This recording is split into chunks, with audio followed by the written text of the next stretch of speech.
passage of the national budget is only the beginning.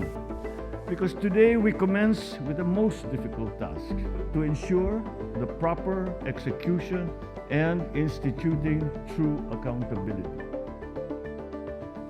The 2026 national budget shall sustain our momentum in education reform, in health protection, in food security, in social security, and in job creation.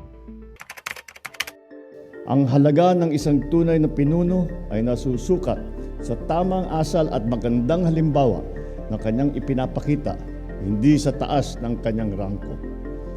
This principle, when translated into action, will guide you to approach every challenge with integrity, with discipline, and with honor.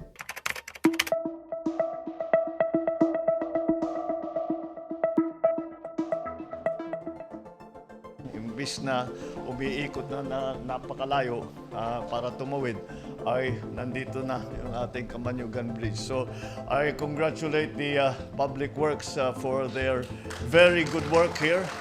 Napatuloy pa rin ang palakasan dahil ito ang pinakamagandang training para sa ating mga kabataan. Dahil natututo tayo ng disiplina, natututo tayo ng camaraderie, natututo tayo kung paano kahit na medyo nadapa, ay babangon ulit para manalo ulit, para maging champion.